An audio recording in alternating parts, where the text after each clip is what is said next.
Okay, तो class 12 का chapter 9 हम पढ़ रहे हैं यहाँ पे। अभी हमारे बुक में नाम है इसका recent developments and Indian politics. इसका कुछ और भी ट्रेंड्स और समथिंग करके भी नाम आपको चैप्टर्स में मिलेंगे, क्योंकि वो कंटिन्यूसली चेंज होते रहते हैं, लेकिन ओवरऑल कंटेंट यही सेम रहेगा। देखिए क्या क्या चीज़ें इस पूरे चैप्टर में हम देखने वाले हैं। मेनली हम इन चार बड़े मुद्दों पे हम इस चैप्टर में बात करेंगे। कोalition पॉलिटिक्स पे बात करेंगे, जिसे गठबंधन सरकार आपने सुना होगा। फिर मंडलाइजेशन पे बात करेंगे हम, कि मंडल कमेटी आई और 1990s में बीपी मंडल की अध्यक्षता में ओबीसी अदर बैकवर्ड क्लासेस को कुछ रिजर्वेशन दिए गए, उनके बारे में डिस्कशंस करेंगे। फिर डिस्कशन करेंगे कि राम जन्मभूमि और ऐसे कई सारे गुजरात राइट्स और ऐसे कई सारे विवाद हुए, इन सारी चीज़ों पे भी हम इस पर डिस्कस करेंगे। और साथ ही साथ अंत में हम कुछ न्यू पॉलिसी कंसेंसस पे हम डिस्कशन इस चैप्टर में करने वाले हैं। तो चैप्टर बहुत ही इंटरेस्टिंग होने वाला है। कुछ चीज़ें मैंने इधर लिखी थी, उसको मैं एक्सप्लेन कर देता हूँ। कि जैसे पहली बार आपने देखा था कि इंदिरा गांधी जी हमारी ऑनरेबल प्राइम मिनिस्टर थी, और इनको 1984 के आसपास में इनका असैसिनेशन होता है। उसके बाद से राजीव गांधी जी बनते हैं और इनका भी 92 के आसपास में असैसिनेशन हो जाता है। डेट्स एक बार आप चेक कर लीजिएगा, वैसे मैं अपने नॉलेज के अकॉर्डिंग से एग्जैक्ट चीज़ें बताने की कोशिश कर रहा हूँ। संजय गांधी जी भी रहते हैं। संजय गांधी जी राजीव गांधी के पहले ही क्या रहते हैं कि ये एयरक्राफ्ट वगैरह चला रहे होते हैं और उसमें एक्सीडेंट होकर के इनकी डेथ हो जाती है। तो कई सारी यहाँ दिक्कतें आती हैं। फिर वंस 1989 में पहली बार कांग्रेस जो है वो हारती है। हालांकि पहले भी हारी होती है, लेकिन कोई और उसे रिप्लेस कर नहीं पाता है। इस बार वो हारती है, और इसके कारण से ही यहाँ देखने को मिलता है कि 1989 से उसका डिक्लिनेशन स्टार्ट हो जाता है। तो चैप्टर में सबसे पहली चीज इसमें दिखा रहा है कि हम मेनली यहाँ पे 90s के टाइम से और अभी तक के टाइम में पढ़ेंगे। क्योंकि स्टार्टिंग में 90s से अगर आप 2002 तक के तरफ में देखोगे तो बहुत ज़्यादा इरेगुलर आपकी सेंट्रल गवर्नमेंट रही थी। कभी कोई बनता था, कुछ दिनों के लिए बनता था, फिर वो हट जाता था। तो ये सारी चीज़ें हमें चैप्टर में देखने को मिलेगी काफ़ी ब्रीफ में। स्टार्ट करते हैं कंटेक्स्ट ऑफ 1990s में हुआ क्या कि इंदिरा गांधी जी का असैसिनेशन होता है 1984 में। और असैसिनेशन के बाद यहाँ पे होता क्या है कि तुरंत इलेक्शन होते हैं और राजीव गांधी जी उस पे उनको जीत मिलती है, भारी वोट मिलता है उन्हें। तो जब ये आते हैं प्राइम मिनिस्टर के रूप में, तो कुछ यहाँ पे 5 डेवलपमेंट, बड़े डेवलपमेंट के बारे में बात करी जा रही है कि बड़े चेंजिंग्स होती हैं। पहली चेंजिंग ये थी कि 1989 में पहली बार हुआ क्या कि कांग्रेस पार्टी है ना हारती है। Defeat of the Congress party, the party had won as many as 415 seats 1984 में। आप सोचो इतनी बड़ी जीत कि 415 सीट्स जीती थी 1984 में, ये बहुत बड़ी बहुमत है। और 1989 यानी अगले ही चुनाव में 1989 में, क्योंकि कई सारी चीज़ें वहाँ होती हैं, वो फोर्स का घोटाला होता है और कई सारी चीज़ें देखने को मिलती है। तो उसमें क्या है कि होता क्या है कि 415 से ये रिड्यूस होकर के आ जाता है कितने पे, और ये आ जाता है हमारा 197 पे, है ना। तो reduce to only 197 in this election. तो बहुत ज़्यादा इसमें है ना कि उनको डिक्लेरेशन, बड़ा डिक्लेरेशन देखने को मिलता है ना। दूसरी चीज़ जो इसमें डेवलपमेंट के रूप में बताया है, वो बताया है मंडल इशू। मंडल इशू मतलब होता क्या है कि 1989 में जब हारती है, तो उसके बाद से नेशनल फ्रंट जो गवर्नमेंट है वो आती है 1990s में कोalition के थ्रू। और वहाँ पे बीपी मंडल की अध्यक्षता में, जो मैंने आपको बताया कि पहले बिहार में एक एमपी हुआ करते थे, उन्होंने एक प्रपोज किया कि ओबीसीज को एक रिजर्वेशन मिलना चाहिए। वो पहले ही प्रपोज किया था, लेकिन जब इन लोगों ने, ये लोग सेंट्रल के पावर में आए, तो इन लोगों ने ये सेंट्रली इसे लागू कर दिया। इस पे कई सारे कन्फ्लिक्ट और डिस्प्यूट्स होते हैं, जिसमें सबसे फेमस मंडल इशू, इस मंडल इशू के नाम पे जाना जाता है। किन के नाम पे? बीपी मंडल के नाम पे जाना जाता है। अभी ये हमारे पास चैप्टर में आगे भी इसके बारे में बात करी जाएगी। फिर आगे बढ़ते हैं, थर्ड डेवलपमेंट पे हम बात करते हैं। थर्ड डेवलपमेंट बता रहा है कि थर्ड डेवलपमेंट था इकोनॉमिक पॉलिसीज का, है ना। यहाँ पे ये बताया जा रहा है कि हुआ क्या कभी कभी कि हमारी पूरी जो पॉलिसी और सारी चीज़ों का जो प्रावधान था, वो जैसे हमें जाना इस तरफ था, देखो लिखा हुआ है वेलकम टू प्रॉस्पेरिटी, इधर की तरफ जाना था, लेकिन वो चल पड़ा था सारी चीज़ें दूसरे डायरेक्शन में, है ना। तो बता रहा है the economic policy followed by the various government to का रेडिकली डिफरेंट टर्न, बहुत ही डिफरेंट टर्न ले चुका था। This is known as initiation of the structural adjustment programme और द न्यू इकोनॉमिक रिफॉर्म्स, है ना। Started by Rajiv Gandhi, these changes first became very visible in 1991 and radically changed the direction that the Indian economy had pursued since independence. These policies have been widely criticized by various movements and organizations, but the various governments that came to power in this period have continued to follow this, है ना। कुछ लोग का मानना था कि ये जो अभी पॉलिसीज ली जा रही हैं ये गलत डायरेक्शन में जा रही है, लेकिन कुछ लोग जो गवर्नमेंट आई उस पावर में, वो उसे फॉलो करती रही, है ना। तो ये थर्ड डेवलपमेंट में बता रहा है। फोर्थ डेवलपमेंट में बता रहा है कि a number of events culminated in the demolition of the disputed structure eight Ayodhya. 1992 में सबसे ज्यादा विवादित विवादित अगर आप देश में देखते हो कि अगर मतलब रिलीजन बेस पे कोई ऐसे सबसे ज्यादा डिस्प्यूट, सबसे बड़ा डिस्प्यूट रहा है, तो वो रहा है अयोध्या का बाबरी मस्जिद का डिमोलिशन, है ना। जो देखो एग्जैक्टली हुआ क्या, ये सारी चीजें अभी हम पढ़ेंगे, लेकिन मोटा मोटी 1992 के दिसंबर के टाइम पे, है ना, हुआ ये। इन इन दिसंबर 1992 यही हुआ था कि ये डेमोलिशन हुआ था, जिसके कारण से सेंट्रल जो है, सेंट्रल ने स्टेट कल्याण सिंह जी की ये सीएम थे उत्तर प्रदेश के, तो उनको मतलब जल्दी से हटा करके ज्यादातर जगहों पे जहाँ पे बीजेपी काम करी थी उनको हटा करके वहां पे प्रेसिडेंट रूल लगा दिया गया था, है ना। तो these development are associated with the rise of BJP. तो ये बताता है कि 1992 में ये जो बात हुई, इसके साथ ही बीजेपी का राइज माना जाता है ना। तो ये फोर्थ डेवलपमेंट है, बहुत ही इंपॉर्टेंट। और फिफ्थ डेवलपमेंट, लास्ट डेवलपमेंट इनके थ्रू बताया रखा है कि finally the assassination of Rajiv Gandhi in May 1991 led to a change in leadership of the Congress party। Starting में मैंने 1992 बोल दिया था, उसको करेक्ट कर लेना आप, ये 1991 में हुआ था, मई 1991 में। इस पे बहुत बड़ी स्टोरी है, स्टोरी आप पढ़िएगा उन सब चीज़ों पे। हुआ क्या कि फाइनली असैसिनेशन हो गया राजीव गांधी जी का 1991 में, led to the change in the leadership of the Congress party. He was assassinated by a Sri Lankan Tamil linked to LTTE, है ना, when he was on an election campaign to Tamil Nadu. In the election 1991 Congress emerge as the single largest party. Following Rajiv Gandhi death the party chose Narasimha Rao. पहली बार इसमें पांचवा development के रूप में ये बता रहे हैं कि इससे पहले जब भी कांग्रेस पार्टी जीता करती थी तो कांग्रेस पार्टी के, है ना, जो लीडर हुआ करते थे जनरली उनके फैमिली मेंबर हुआ करते थे। हमने अक्सर देखा है ना कि नेहरू जी थे, फिर हमारी इंदिरा गांधी जी आ गई, इंदिरा गांधी जी के बाद हमारे, है ना, राजीव गांधी जी आए। तो ये सारी चीजें चल रही थी। लेकिन सडनली देखा गया कि 1991 में, क्योंकि अभी कोई ऐसा कोई तगड़ा इनके तरफ दावेदार था नहीं, संजय गांधी जी की भी डेथ हो चुकी थी, राजीव गांधी जी की भी डेथ हो चुकी थी, इंदिरा गांधी जी की भी डेथ हो चुकी थी, तो अभी ऐसा कोई था नहीं, है ना। तो हुआ क्या कि यहाँ पे नरसिम्हा राव जी को, जो पहले ऐसे लीडर बने जो गांधी फैमिली से नहीं थे, इनको नरसिम्हा राव जी को बना दिया गया क्या, जीतने, बहुत बड़ी जीत इनको मिली कांग्रेस को। In the election emerge as the single largest party ये बनी थी 1991 में जब इनका डेथ हुआ। और ये इलेक्शन पार्टी के ही प्रचार में गए हुए थे, और इन पे क्या है कि पहला ह्यूमन बॉम्ब का अटैक हुआ। वो पैर छूने के लिए आई थी, उसने माला पहनाया, जैसे पैर छूने के लिए वो झुकी तो उसने बॉम्ब को ब्लास्ट कर दिया, है ना। तो इस पे काफ़ी, एक मूवी मैंने ऊपर बताया भी है कि मद्रास कैफ़े एक मूवी है, मद्रास कैफ़े, इसके ऊपर एक मूवी भी पूरी बन रखी, कई सारी मूवीज़ बन रखी हैं जिसमें एक ये ज़्यादा फेमस है ना। इसके अलावा कई सारे बुक्स भी हैं, the assassination of Rajiv Gandhi और ऐसे करके, तो आपको ज़्यादा इंटरेस्ट होगा उसमें, आप आगे पढ़ सकते हो, है ना। तो ये 5 डेवलपमेंट्स ओवरऑल इसमें बताया गया कि ये बड़े डेवलपमेंट 1980s के एंड में ये सारी चीज़ें हुई, स्टार्टिंग में 1990s के। अब बताता है कि जब 1989 के बाद के एरा को इन्होंने एक नाम दिया है एरा ऑफ कोलिशंस। कोलिशन मतलब होता है गठबंधन। आप अक्सर ही ये सारी चीजें, बिहार चुनाव है या, है ना कहीं आप देखते रहते हो कि अक्सर ही गठबंधन के थ्रू, क्योंकि क्या है, मान लो मैं एक एग्जांपल के तौर में सिर्फ बोल रहा हूँ कि जो 10 सीट्स टोटल हैं, है ना, अगर सेंट्रल की 10 सीट्स हैं तो एटलीस्ट हाफ से ज्यादा, यानी 5 से ज्यादा, करीबन 5 से ज्यादा यानी 6 सीट्स हो जाएंगे। तो एटलीस्ट 6 सीट्स चाहिए किसी भी इलेक्शन में किसी भी पार्टी को सेंट्रल गवर्नमेंट बनाने के लिए, है ना। तो अगर 6 सीट नहीं मिल पाए किसी को, मान लो ऐसे, है ना, 3 पार्टीज बनी, कांग्रेस को मान लो 3 वोट मिल गया और बीजेपी को मान लो 4 वोट मिल गया, और कुछ किसी एक अलग को मान लेते हैं हम, आपको मान लेते हैं, तो आपको बचा हुआ 3 वोट मिल गया, 3 सीट मिल गई। तो किसी के पास भी मेजोरिटी नहीं आई। तो किया क्या कि कांग्रेस ने और आपने, इन्होंने क्या करा कि आपस में जुड़ गए और आपस में एक पार्ट, मतलब वो कोalition बना ली। तो इससे क्या होगा, इनके पास 6 सीट्स हो गई, और इससे ये आ गए इसमें सेंट्रल के पावर में आ गए। तो ये गठबंधन के ये वर्किंग होती है और ऐसे फायदे होते हैं। तो 1989 और उसके बाद के टाइम को जनरली गठबंधन की सरकार, गठबंधन का, है ना, पूरा एरा माना गया, क्योंकि ज्यादातर टाइम पे क्या होता था कि अलग अलग गठबंधन की सरकारें बनना स्टार्ट हुई, क्योंकि कोई भी जनरली जीत ही नहीं पाता था, है ना। तो यहाँ पे दिखाया गया कि though the Congress was the largest party in the Lok Sabha, it didn't have clear majority and therefore it decided to sit in the opposition. The National Front, which itself was an alliance of Janata Dal, देखो बता रहा है कि 1989 के बाद, है ना, सबसे लार्जेस्ट पार्टी में आपकी कौन थी, कांग्रेस थी। लेकिन कांग्रेस को ये जो मेजर वोट मैं बता रहा हूँ ना, सीट्स ये नहीं मिल पाए।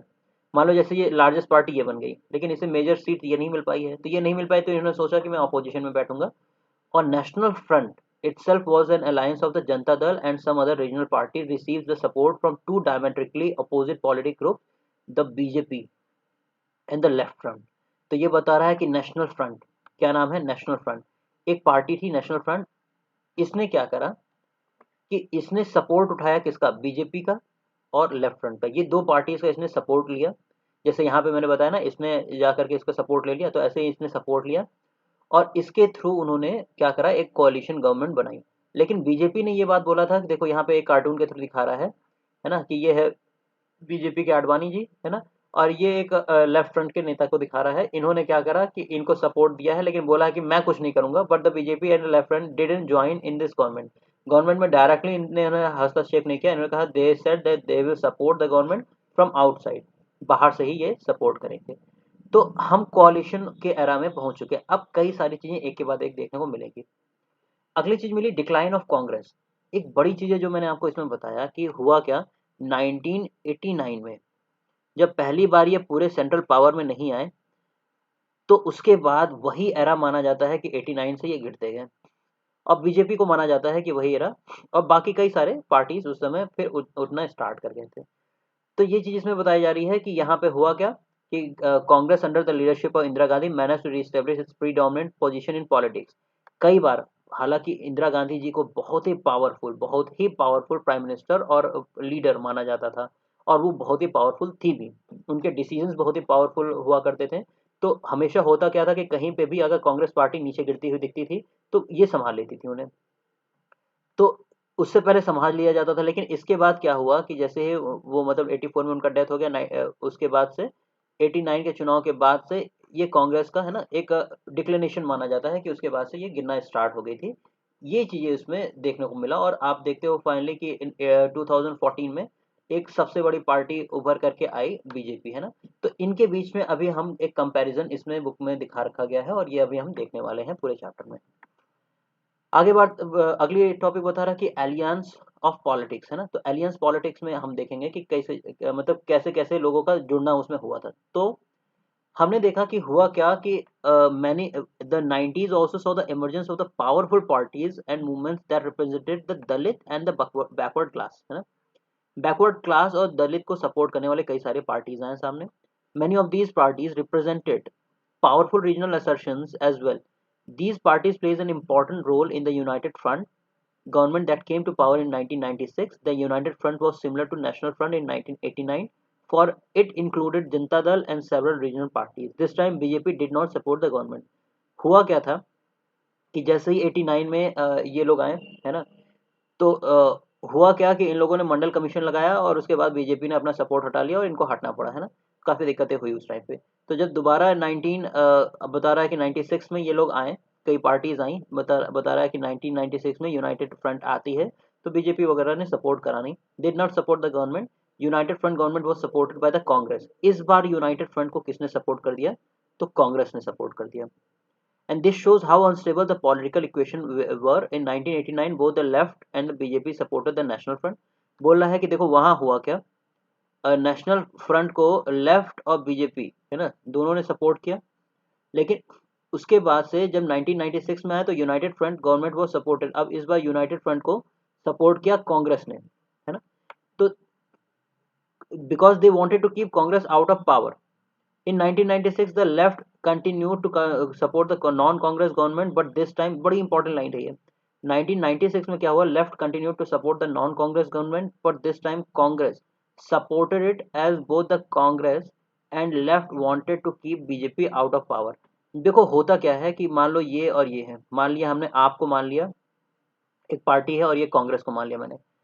तो और यहाँ पे जैसे महाराष्ट्र वगैरह में भी ये चीज़ें हुई, तो हुआ क्या कि शिवसेना है और आपका मान लीजिए कि कांग्रेस है और यह बीजेपी है।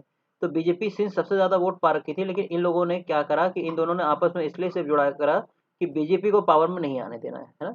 तो ऐसी चीज़ यहाँ बता रही है कि government because they wanted to keep the Congress out of power, starting में ये हुआ, लेकिन 1996 में left continued to support non Congress government, but this time the Congress supported it as both the Congress and left, क्योंकि कांग्रेस और left दोनों लोग चाहते थे कि भाई बीजेपी जो है वो पावर से दूर रहे, और बीजेपी पावर से दूर भी रहे। इसका अभी हम बहुत ही प्यारा सा एक चार्ट अभी देखने वाले हैं, है ना। तो ये बोला कि they did not succeed for long as the BJP continue to consolidate its position in the election 1991 to 1996.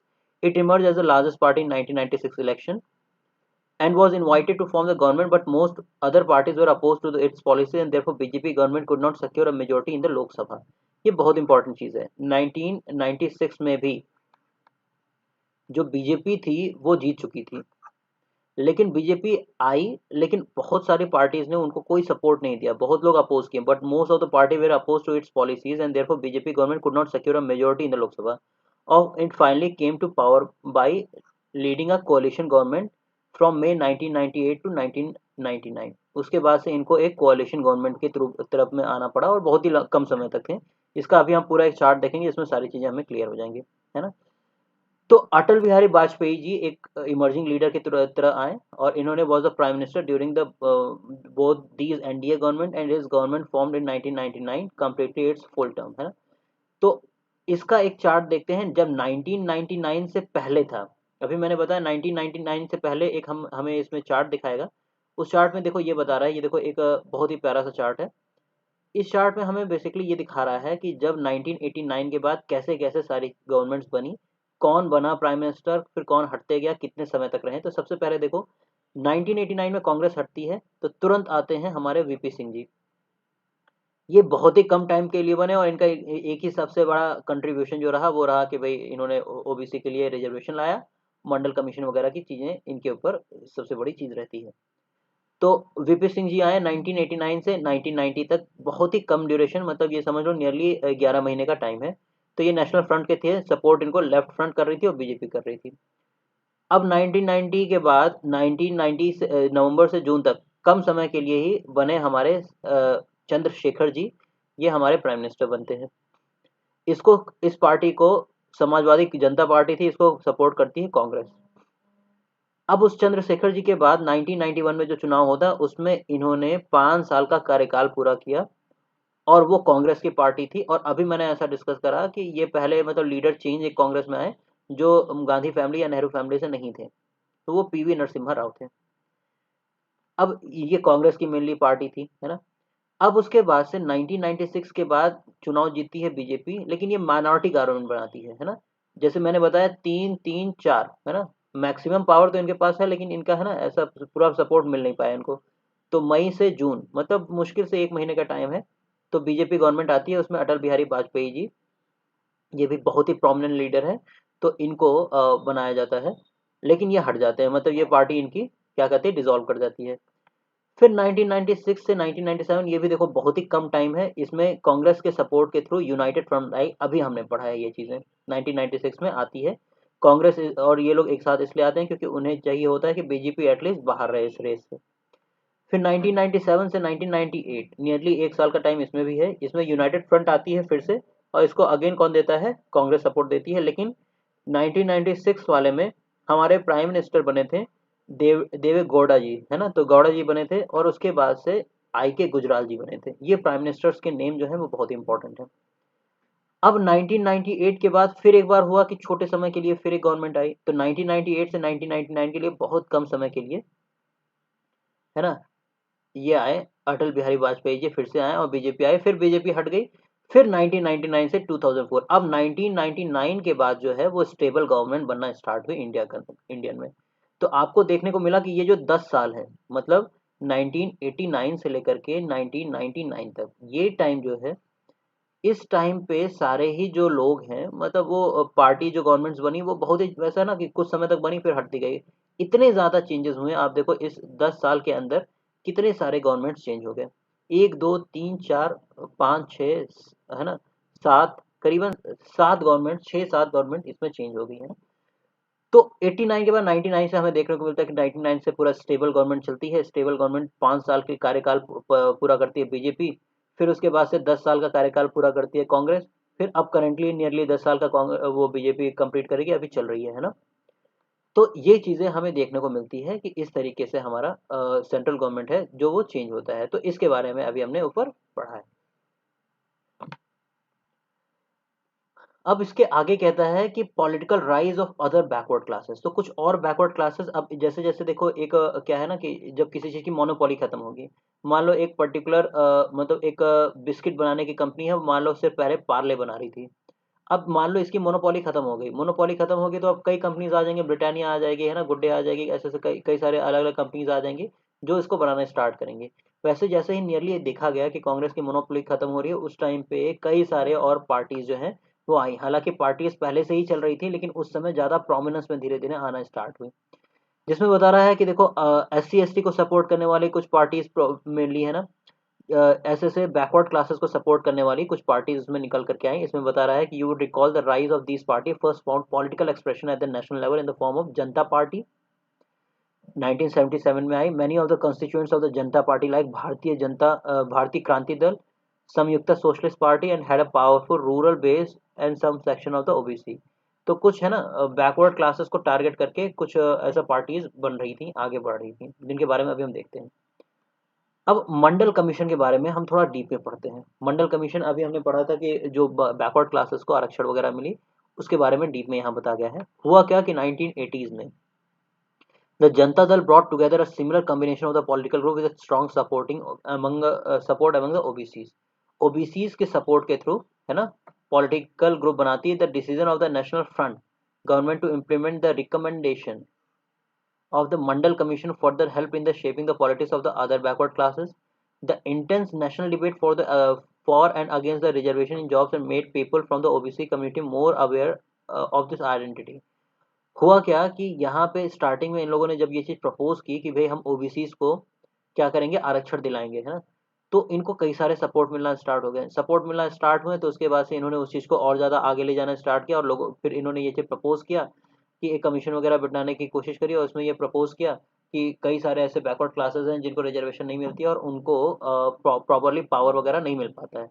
फिर वो जो कमीशन है उसने क्या किया कि पूरे चीज़ों का एक, है ना, पूरा ब्यौरा निकाला, और फिर उसके बाद से मिला कि बहुत सारी बेटर अपॉर्चुनिटीज़ और एजुकेशन और एम्प्लॉयमेंट के फील्ड में देखा जाता है तो ओबीसीज को बहुत सारे पावर नहीं मिल पा रहे हैं और बहुत सारी चीज़ें वो एंजॉय नहीं कर पा रही है।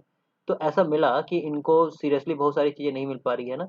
तो it was only democratic that the OBCs should not adequate representation in the administration and have their due share of the political power. तो इसके साथ एक प्रॉपर मंडल कमीशन बैठाया गया जिसमें ये पूरी घटना उसमें लिखी हुई है बीपी मंडल के थ्रू, जो मैंने आपको बताया। शुरुआत में MP थे बिहार के, इन्होंने पहली बार इसको एक सेकंड बैकवर्ड क्लासेस कमीशन कह करके कहा था, है ना, ओबीसी टाइप का नहीं, बैकवर्ड क्लासेस ऐसे करके कहा था। फिर उसके बाद से ये क्या हुआ, बैकवर्ड अब socialist leader from Bihar, chief minister of Bihar for just a month, सिर्फ एक मंथ के लिए, एक मंथ और कुछ मतलब एक डेढ़ मंथ के लिए बने 1968 में।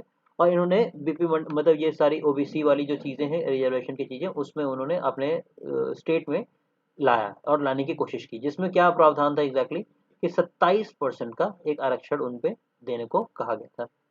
अब हुआ क्या कि जब यही पार्टी आती है, मतलब नेशनल फ्रंट की बात कर रहा हूँ, ये नेशनल फ्रंट की पार्टी आती है 1990 में पावर में, है ना। तो ये डिसाइड करते हैं to implement Mandal commission pertaining to reservation of OBC, OBC के जॉब में और एजुकेशन में, इन सारे चीज़ों में इन्हें इन्हें मिलता है, मतलब इन्होंने प्रपोज करा कि इनको मिलेगा रिजर्वेशन। तो इस पे बहुत सारे दंगे और ये सारी चीज़ें भड़की, बहुत प्रोटेस्ट हुए। इसी में एक सबसे बड़ा जो नाम आता है, इसको आपको नोट करना चाहिए ज़रूर, वो है इंदिरा साहनी केस। ये साहनी मतलब एक जो जिन्होंने पेटिशनर थे, पेटिशनर के नाम पे ही ये पूरे केस का नाम रख दिया गया। और ये दी मोस्ट फेमस, बहुत ही फेमस, है ना, अपने में केस है ये, और बहुत ही बड़े बड़े इस पे ना चीज़ें लिखी गई हैं।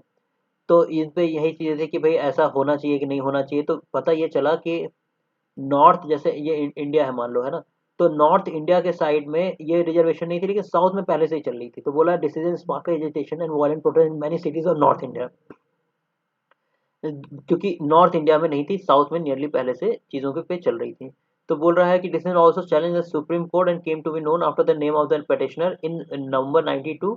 Supreme Court gave a ruling upholding, uphold किया इस डिसीजन को सुप्रीम कोर्ट ने, और उन्होंने कहा कि the decision of the government, there were some differences among political parties about the manner of the implementation of the decision, but now the policy of reservation for OBCs has support of all the major political particles in the country.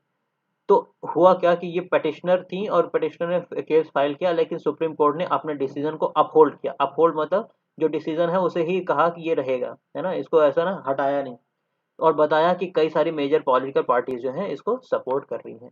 तो इसके through ये आ गया as a reservation, पूरा OBC का बन गया। अब आगे बताता है कि पॉलिटिकल फॉल आउट को देखते हैं। इस टाइम पे 80s के टाइम पे पॉलिटिकल फॉल आउट और ये सारी चीजें कैसे हो रही थी। तो इसमें एक बड़ा नाम अभी आता है कि काशीराम जी का और बीएसपी का, मायावती जी का, है ना। तो ऐसे कई सारे नाम इसमें आते हैं। बड़े इंटरेस्टिंग अपने में स्टोरीज रहती हैं, सारी चीजें रहती हैं, है ना। तो होता क्या है कि 1980s also saw the rise of the political government of the Dalits. तो दलित्स का, है ना, राइज देखा जाता है एक तरीके से उस टाइम पे पार्टीज का। 1978 एक पार्टी है बामसेफ, ये बनती है।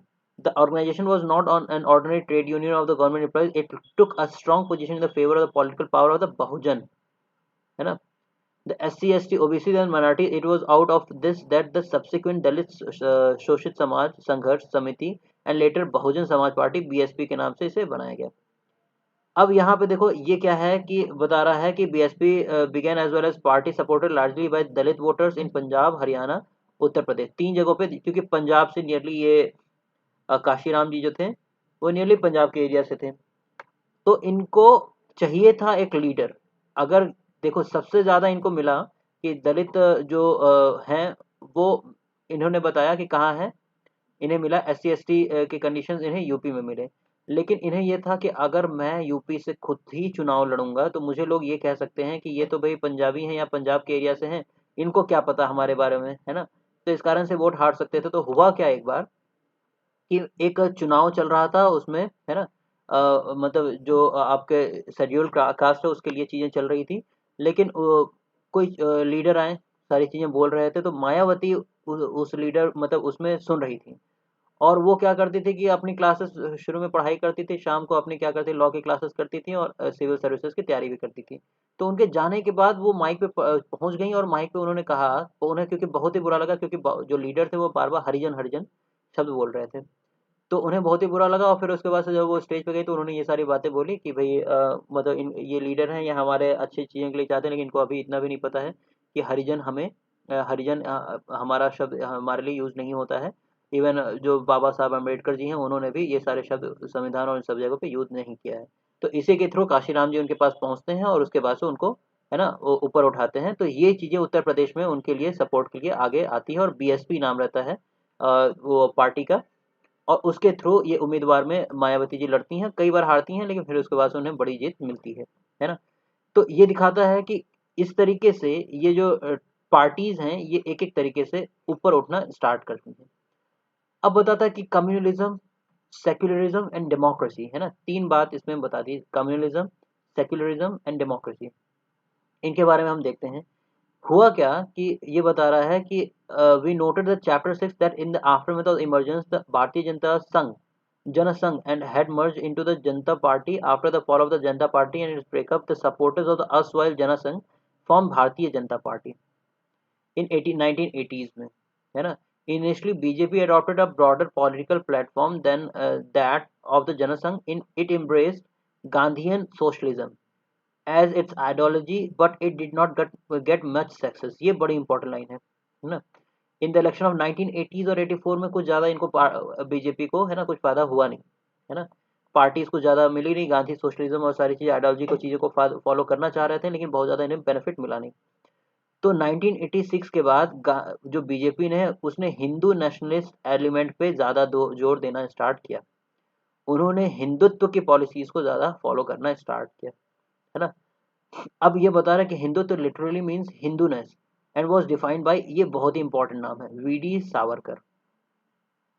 तो वीडी सावरकर जी ने हिंदूनेस को जो डिफाइन किया उसके अकॉर्डिंग से, as the basis of the Indian nationhood, it basically mean that to be member of the Indian nation everyone must not only accept India as their fatherland but also as their holy land. बहुत important line है।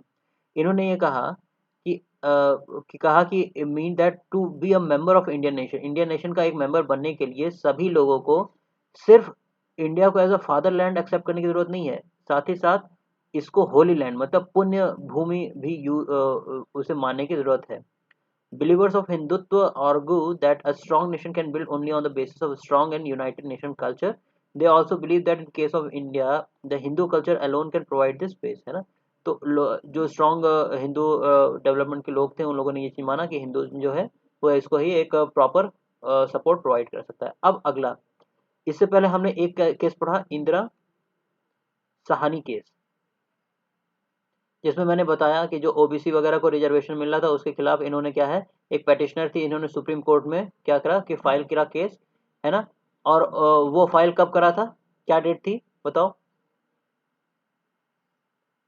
Date क्या थी Indira Sahni case की, नवंबर 1992। Reservation 90s में आया, 1992 में ये petitioner file हुआ, लेकिन उसका रिजल्ट क्या आया नवंबर 1992, ये आपकी कॉपी में होना चाहिए 1992।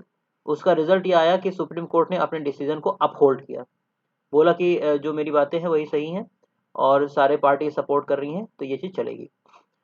अब दूसरा केस आता है, दूसरा केस है शाहबानो केस, ये बहुत इंपॉर्टेंट है, ये 1985 में आता है। ये इस पे बहुत बड़ा मतलब अपने में एक पॉलिटिक्स कह सकते हैं या चीजें हुई बहुत ही ज्यादा। तो दूसरा है शाह बानो केस, है ना। तो शाह बानो केस कब का है, ये है 1985 का। देखो मुद्दा क्या था यहाँ पे, पूरा ये समझने की कोशिश करते हैं।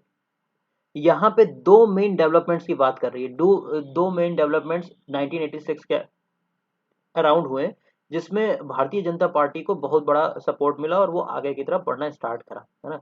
देखो क्या, around 1986 became the central of the politics of the BJP as Hindutva.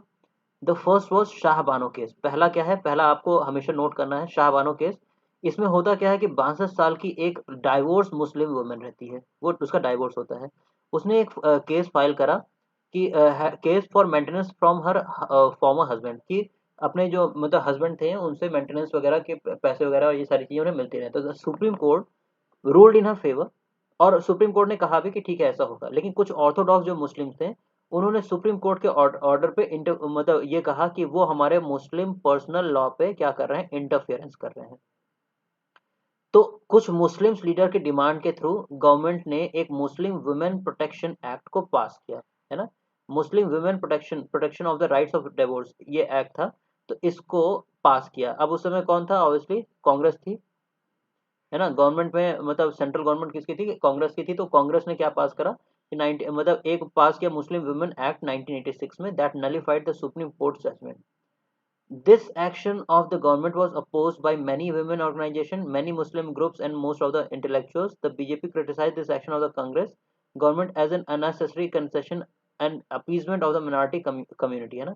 तो इस पे बीजेपी ने इनका बहुत ज्यादा अपोज किया। हुआ क्या, 1985 में शाहबानो ने एक केस डाला, केस में क्या है था कि मतलब इनको मेंटेनेंस चाहिए था, वो कोर्ट ने कहा कि हाँ ये चीज़ सही है, ऐसा होना चाहिए। इस पे कई सारे ऑर्थोडॉक्स मुस्लिम वो लोगों ने सुप्रीम कोर्ट के ऑर्डर को ये इंटरफियर करा कि ये मुस्लिम पर्सनल लॉ पे क्या कर रहे हैं, ये बहुत ज़्यादा इंटरफेरेंस कर रहे हैं। इस पे कांग्रेस ने क्या करा, on demand of some Muslim leaders, Congress ने क्या करा कि एक एक्ट पास किया, मुस्लिम वुमेन एक्ट, मतलब protection of rights on divorce, that nullified the supreme court judgment, जिसने सुप्रीम कोर्ट का जो जजमेंट आया था कि मेंटेनेंस और ये सारी चीजें, उसको नलिफाई कर दिया, है ना।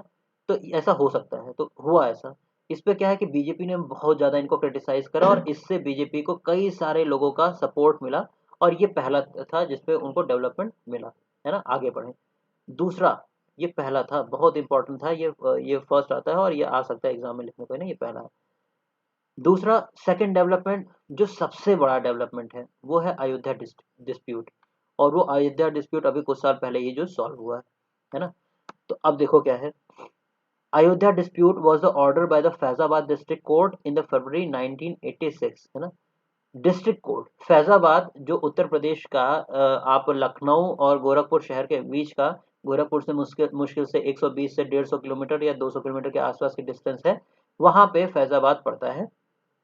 वहाँ अयोध्या, अब अयोध्या नाम रख दिया गया है पूरा उसका एक तरीके से। तो अयोध्या डिस्ट्रिक्ट है, वहाँ पे 1986 फरवरी में डिस्ट्रिक्ट कोर्ट में ये जाता है, एक ऑर्डर पास होता है, was the order by the Faizabad district court. एक ऑर्डर करती है, वो ये करती है कि the court order that the Babri Masjid premises be unlocked so that the Hindus could offer prayers at the site which they consider as a temple. उस part में जहाँ हिंदूज पूजा कर सके उस जगह को आप अनलॉक कीजिए। A dispute had been going on for many decades on the mosque known as Babri Masjid at Ayodhya. The Babri Masjid was the 16th century mosque in the Ayodhya and was built by Mir Baqi, Mughal Emperor Babur's general। Mir बाकी ने बनाया था, जो बाबर के एक general थे उन्होंने बनाया था। तो बाबर, हुमायूं, अकबर, ये सारी चीजें पढ़ी होंगी। तो बाबर जो मुगल के है ना स्टार्टर थे, तो उन लोगों ने उन्होंने ये बनवाया था। तो सब हिंदू ये मानते हैं, कुछ हिंदू ये मानते हैं कि वो जो मस्जिद बनाया गया है, मस्जिद जो ऐसा करके बनाया गया है, वो ये मानते हैं कि इसको क्या है कि पहले ये मंदिर था, लॉर्ड राम जी का ये मंदिर था, क्योंकि अयोध्या उनका बर्थ प्लेस ही है। और उसको ऐसा तोड़ करके, डिमोलिश करके, है ना, इसको तोड़ तोड़ करके और यहाँ पे मस्जिद बना दिए हैं। ऐसे बहुत सारे केसेस में आते हैं। तो the dispute took the form of court case and has continued of many decades. In the late 1940s, the mosque was locked up as the matter of this court. 1940 में क्या हुआ, बंद कर दिया गया उसको कि कोई आ नहीं जाएगा। 1986 में ये आया कि भाई अच्छा वो एरिया खोल दिया जाए जहाँ पे इन लोग प्रेयर वगैरह करते हो, ये सारी चीजें ओपन किया जाए, है ना। तो अभी यहाँ तक की चीजें चल रही थी। अब ये हुआ कि जैसे ही वहां का लॉक खुला गया, as soon as the lock of the Babri Masjid was opened, mobilization began on the both sides. Many Hindu and Muslim organizations tried to mobilize their community on this question. Suddenly, this local dispute became a major national question and led to communal tension. The BJP made this issue its major electoral and political plan. हुआ क्या, ये अगर area है तो अगर खोला गया तो यहाँ कुछ हिंदू भी आएंगे, यहाँ कुछ मुस्लिम भी आएंगे, लोगों का आना जाना होगा। तो उस चीज पे हुआ क्या कि बीजेपी ने इसने इसका एक बहुत बड़ा इशू बनाया कि ये मतलब सपोर्ट करने के लिए एक हिंदू या जिसको भी किसी पर्टिकुलर पार्टी को, तो along with many other organisation like RSS and Vishwa Hindu Parishad (VHP). It convened a series of symbolic mobilization programs. This large-scale mobilization led to surcharged atmosphere and many instances of the communal violence. The BJP, in order to generate a public support, took out a massive march. ये बहुत important line है। Took out a massive march called रथ यात्रा। ये रथ यात्रा है ना, from Somnath इन गुजरात तो अयोध्या। इतनी लंबी रथ यात्रा थी गुजरात से। मतलब आप समझो कि करीबन आपका है ना, ये मैप अगर इस तरीके से ऐसे करके जाता है तो यहाँ पे कहीं है ना आपका इस तरीके से गुजरात आता है, और यहाँ गुजरात से इस पूरे एरिया से ये चल करके और यहाँ पे है ना, यहाँ उत्तर प्रदेश में अयोध्या यहाँ आता है। तो यहाँ तक ये पूरी रथ यात्रा इन्होंने चलाई थी। ये चीजें हुई। अब देखो हुआ क्या इसके आगे। अब उसके बाद से डिमोलिशन वगैरह का केस हुआ कैसे, 1992। ये बहुत ही इंपॉर्टेंट चीजें हैं। ओके, अब डिमोलिशन और उसके बाद का देखते हैं। तो 1992 में हुआ क्या कि एक ऑर्गेनाइजेशन बनाई गई कार सेवा की। कार सेवा मतलब ऐसे लोग जो वॉलेंटरीली, राम टेम्पल जो बन रहा था उसमें वो हेल्प अपना देना चाहते हैं, है ना। तो उन लोगों की एक ग्रुप बनाई गई। अब हुआ क्या कि सुप्रीम कोर्ट ने ये कहा था किसको, स्टेट गवर्नमेंट को। 1992 में उत्तर प्रदेश में बीजेपी की सरकार थी और कल्याण सिंह जी थे, वो हमारे सीएम थे, है ना। तो अभी ये 1991 में ही बने थे, है ना। और दिसंबर 1992 में एक साल के अंदर इनको हटना पड़ा, है ना। तो हुआ क्या कि स्टेट गवर्नमेंट को कहा कि भाई आप लोग जो इंडेंजर्ड चीजें हैं, डिस्प्यूटेड है, उसका अच्छे से है ना टेक केयर करेंगे। तो however thousands of people gather from all over the country at Ayodhya on December, किसको, 6 दिसंबर को कई सारे लोग इकट्ठा हुए और जो मॉस्क था उसको गिराया उन्होंने। This news led to clashes between the Hindus and Muslims in many part, the violence in Mumbai. 1992 के समय में बहुत क्लैशेस हुए। फिर मुंबई में देखो 6 दिसंबर को ये हुआ, फिर जनवरी 1993 में कई समय तक यहाँ मुंबई में भी कई सारे दंगे वगैरह चलते रहे। तो कई हफ्तों तक बता रहा है कि ये दंगे वगैरह चलते रहे। तो इस पे हुआ क्या, इस पे देखो ये कई सारे आर्टिकल्स हैं। जो आपके बिहारी वाजपेयी जी थे, ये बहुत ही क्लियर बोलते थे। जो बातें थी अगर अपनी भी गलती रहती थी तो वो क्लियर उस चीज़ को बोलते थे, है ना, कि ये चीज़ नहीं होनी चाहिए थी, मैंने इस चीज़ के लिए मना किया था, ऐसा वैसा, है ना। तो सारी चीज़ें बोलते थे, है ना। तो यहाँ बोला कि the event at Ayodhya led to a series of the other development. क्या बता रहा है, the state government with BJP as a ruling party dismissed. पहली बात, क्योंकि सुप्रीम कोर्ट ने 1992 में कल्याण सिंह की सरकार थी बीजेपी में, तो उनको कहा था कि भाई ख्याल रखना है चीज़ों का, लेकिन वो ऐसा हो नहीं पाया और इस कारण से बीजेपी की जो सरकार थी उसको डिसमिस कर दिया गया उत्तर प्रदेश से, और साथ ही साथ उन सारे स्टेट से भी जहाँ पे बीजेपी पावर में थी, और वहां पे हटा करके क्या लगा दिया गया, प्रेसिडेंट रूल लगा दिया गया, राष्ट्रपति शासन उन स्टेट्स में लगा दिया गया।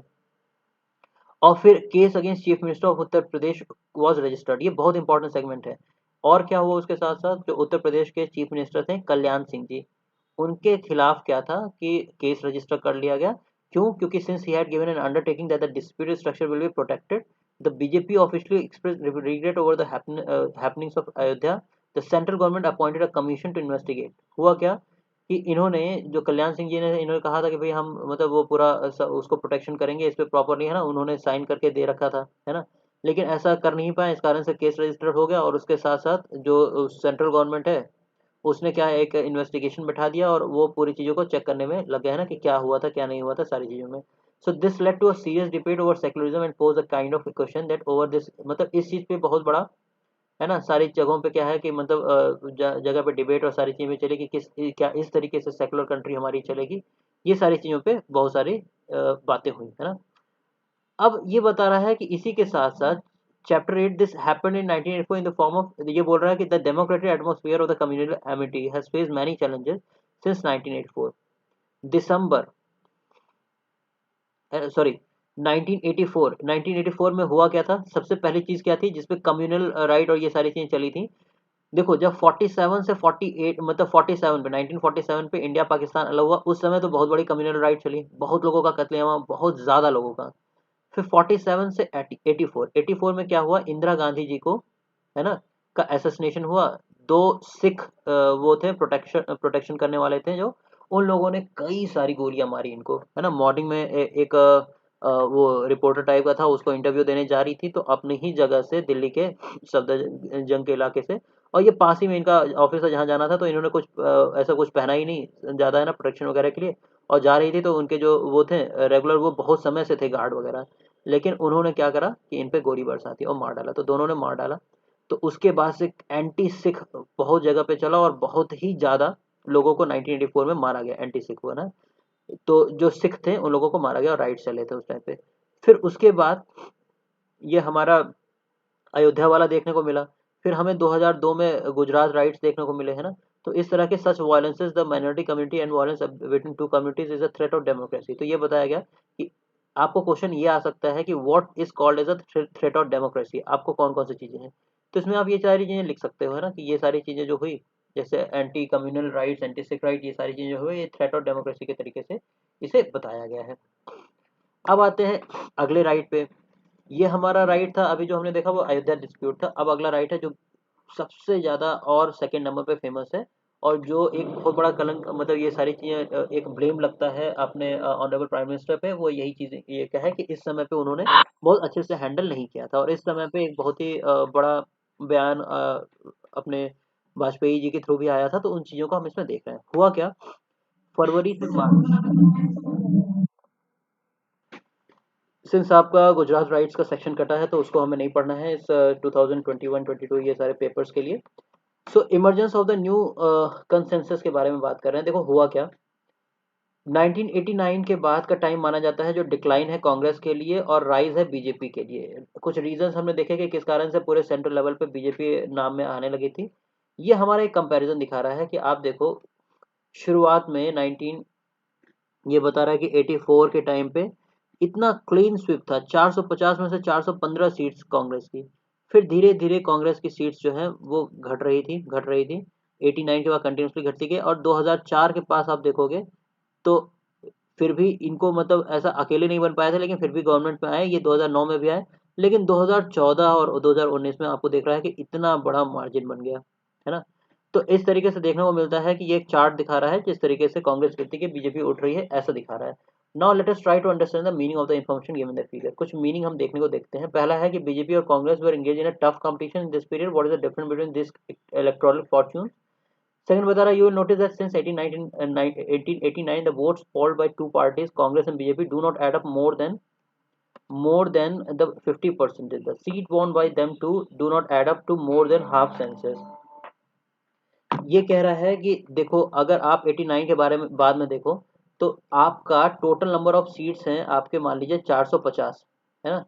तो नियरली आपको मान लीजिए कि 200, है ना, रफली आप मान लो कि जितना 450 का आधा जितना होता है ये हो रखा है 2, और ये आ गया आपका अगेन 2 एंड 2, और ये आ गया आपका 5, है ना, 225 के आसपास आ रखा है ना।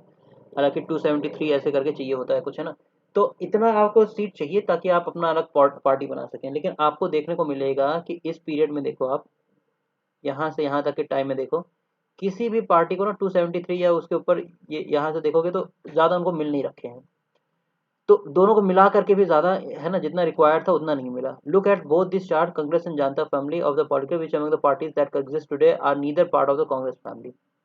अगला बोला the political competition during the 90s is divided between the coalition led by BJP and coalition led by Congress. Mainly बता रहा है कि अब दो पार्टीज के बीच में जंग थी, कोalitions हो रही थी। वो कोalitions जो बीजेपी के साथ मिलकर कर रहे थे, वो कोalitions जो कांग्रेस के साथ मिलकर कर रहे थे। तो ये दो तरीके से ही कोalitions चल रही थी। ये हमें इस चार्ट के देखने के थ्रू ये चार बातें मिलकर के पता चलती हैं। आगे बढ़ते हैं। अब लोकसभा इलेक्शन 2004 को हम देखते हैं, ठीक है ना। तो लोकसभा इलेक्शन 2004 में देखो हमें पता चला कि भाई अल्टीमेटली जो एनडीए की सरकार है ना, वो हार चुकी थी। और जो यूपीए की गवर्नमेंट है यानी यूनिफाइड प्रोग्रेसिव अलायंस, जो कांग्रेस लेड मैंने अभी बताया ना कि बीजेपी की एक कोalition चल रही थी और एक किसकी चल रही थी, कांग्रेस की। तो बीजेपी की जो कोalition थी उसको कह रहे थे हम एनडीए, है ना। और जो कांग्रेस की थी उसको हम कह रहे थे यूपीए। यूपीए मतलब यूनाइटेड प्रोग्रेसिव अलायंस, है ना। तो ये हमें दो अलायंसेस देखने को मिल रही थी। तो सिंस हमने देखा कि आपकी एनडीए जो थी वो नियरली हार चुकी थी, इसकी अलायंस हार गई थी और यूपीए की पावर में आ गई थी। तो हुआ क्या कि this government receive support from the, किसकी सपोर्ट मिली इसे, लेफ्ट फ्रंट पार्टीज की support milli. 2004 also witnessed a partial revival of Congress party. It could increase the seat for the first time since 1991 के बाद पहली बार 2000 में इसकी सीट बढ़ी। और however in 2004 election there was a negligible difference between the voted polls for the Congress and its allies BJP and its allies. Okay, so thus the party system has now changed almost dramatically from what it was till the 70s। तो बोल रहा है कि 70s से और बहुत अलग अलग तरीके से चेंज हुई। 1991 के बाद से गिरना स्टार्ट हुई, फिर 2004 में पहले थोड़ा सा उठना दिखी इन्हें। लेकिन ये टोटल एनडीए के सीट्स में दिखी है ना, कांग्रेस की और इन सब में बहुत ज़्यादा ऐसे चेंजेस नहीं आ रहे थे, लेकिन एनडीए के सीट्स में जो अलायंस बने उसमें चेंजेस में देखने को मिली। तो यहाँ बता रहा है मेनली, देखो क्या इंपॉर्टेंट लाइन है। बोल रहा है the political process that are unfolding around us after the 1990 show that the emergence of the broadly four groups, चार ग्रुप्स बढ़े यहाँ पे। The party that are coalition with the Congress, पहली पहली ग्रुप ये थी। दूसरी थी बीजेपी के साथ जो कोलिशन में थी। तीसरी थी लेफ्ट फ्रंट पार्टी थी। और चौथी था other parties who are not in the support of any, है ना। तो किसी का पार्ट नहीं थी। ये चार पार्टीज इसमें देखने को मिलती है ना। अब इसके साथ साथ देखते हैं कि अब जो इससे by implication the situation also assumes a divergence of the political ideologies. Political ideologies का डाइवर्जेंस था, मतलब मान लो कोई अगर नियम ला रहे हैं, जैसे जिसके ग्रोइंग सेंसस कंसेंसस में वही पढ़ेंगे हम। कोई नियम ला रहे हैं तो उसके बीच में अलग अलग लोगों का अलग अलग मतभेद होगा। तो ये इसमें अभी हमें देखने को आएगा। तो हम पहला कंसेंसस में जो हमारे फोर एलिमेंट्स हैं उसमें पहला हम देखते हैं। पहला क्या है, ये इकोनॉमिक पॉलिसीज। कोई इकोनॉमिक पॉलिसीज बनाएंगे तो कुछ लोग उसको क्या करेंगे, सपोर्ट करेंगे और कहेंगे कि ये क्या है कि बहुत ही ज्यादा दुनिया मतलब इंडिया को आगे लेके जाएगी। और कुछ लोग उसका क्या कर रहे थे, अपोज कर रहे थे। तो पहली चीज हमें ये देखने को मिली, most parties believe that these policies would lead the country to prosperity and the status of economic power of the world.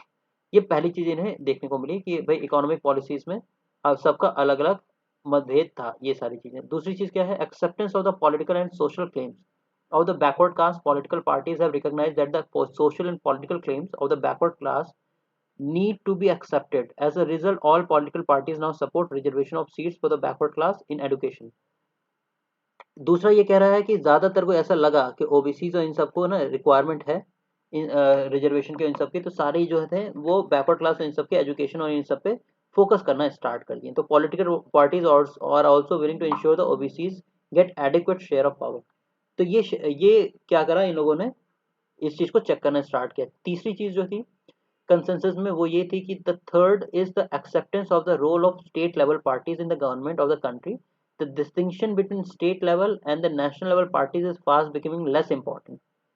As we saw in this chapter, state level parties are sharing power to the national level and have played a central role in the country's politics for last 20 years. तो बोल रहा है कि ये कि state level के party का जो रोल है उसको एक्सेप्ट किया गया किसमें, गवर्नेंस ऑफ द कंट्री में। जो स्टेट लेवल की पार्टीज है उसका भी जो रोल है वो पूरे देश को चलाने और इन सब के उसमें यूज करना स्टार्ट किया गया। चौथी चीज थी emphasize on pragmatic consideration rather than ideological positions and political alliances without ideological agreement. Like coalition politics has shifted the focus of political parties from ideological differences to power sharing arrangement, है ना। Power sharing arrangement पे इन्होंने focus करना start किया। जैसे 10 most parties of the NDA, did not agree with the Hindutva ideology of the BJP yet they came together to form government and remain in power for a full term. हुआ क्या, मान लो एक party है NDA, NDA alliances है कई लोगों का, है ना, बीजेपी है और कई लोग हैं। तो इसमें बीजेपी जो है वो कह रहा है भाई हिंदुत्व पे चलता है, हिंदुत्व के उस पे चलता है, लेकिन बाकी जो है हो सकता है वो इस आइडियोलॉजी से मतलब ना रखते हो, लेकिन उन्हें पार्टी सारी चलानी है, तो वो मेन जो पूरे फोकस है आगे बढ़ाने का उस आइडियोलॉजी पे लेकर के वो चलते हैं, है ना। तो ये चार कंसेंसस के बारे में आपको ओवरऑल इसमें डिस्कस करी गई है और इसके बारे में आपको चीजें का बताया गया है ना। एक पार्टी पोजीशन बता रहा है 17 लोकसभा में, अभी क्या क्या कंडीशन थी, कितने कितने सीट्स किसको किसको मिल रखी थी, इसका एक पाई चार्ट के थ्रू ये छोटा सा डिस्ट्रीब्यूशन बता रखा है। तो इसके साथ आपका चैप्टर जो होता है वो थ्रू आउट एंड होता है। इसके कई सारे क्वेश्चंस हैं, इनको आप अपने तरफ से ट्राई करना। ये सारे केसेस जो हमने डिस्कस कर रखे हैं, शाहबानो केस और ये सारी चीजें, इस पे ही आपको चैप्टर में ये सारे क्वेश्चंस मिलेंगे।